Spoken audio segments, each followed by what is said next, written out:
Yang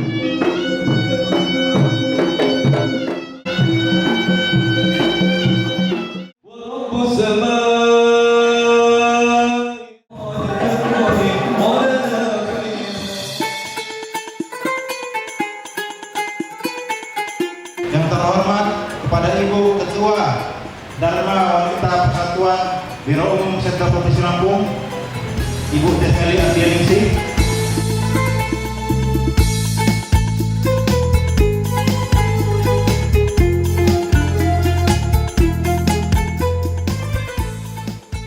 Menuangkan kreasinya dari cipratan-cipratan awalnya.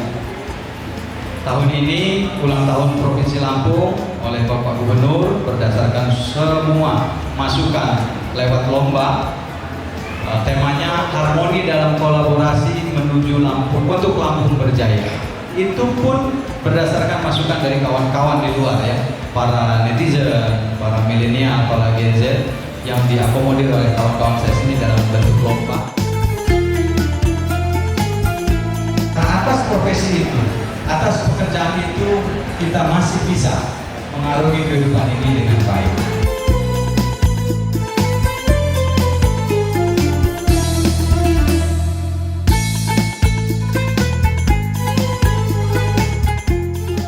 Ya, apapun tugas yang diberikan pimpinan kepada kita, apapun tugas yang negara berikan kepada kita, kita tetap komit. Cintai pekerjaan itu, cintai korp itu, jalani ini sebagai sebuah ibadah. Saya yakin kalau itu kita jalani sebagai sebuah ibadah dengan ikhlas, kita akan merasa nyaman dan apa yang kita lakukan insya Allah mendapat barokah dari Allah Subhanahu Wa Taala. Amin ya rabbal alamin.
Jadi 3 pesan saya yang tadi, yang pertama jaga silaturahim, yang kedua jaga soliditas dengan kekompakan internal kita, yang terakhir cintai apa yang menjadi profesi dan pekerjaan kita saat ini. Kalau 3 itu bisa kita laksanakan insya Allah, apa yang sulit bisa menjadi mudah, apa yang tidak mungkin bisa menjadi mungkin. Saya bangga banget ketika nyari tahu soal biro umum. Ternyata pekerjaannya sangat mulia sekali. Makanya waktu diundang panitia, mau nggak tampil di acara biro umum? Ambil. Bayarannya gimana? Bayaran belakangan, yang penting gede. Ngobrol ke bapak saya, kapan bapak boleh nikah lagi? Udah nggak sabar loh bapak. Tanggung saya nyamperin keluarganya. Dari ruang operasi udah nangis saya. Keluarga Bu Siti. Kenapa dong? Anak ibu. Terima kasih nama saya. Assalamualaikum warahmatullahi wabarakatuh.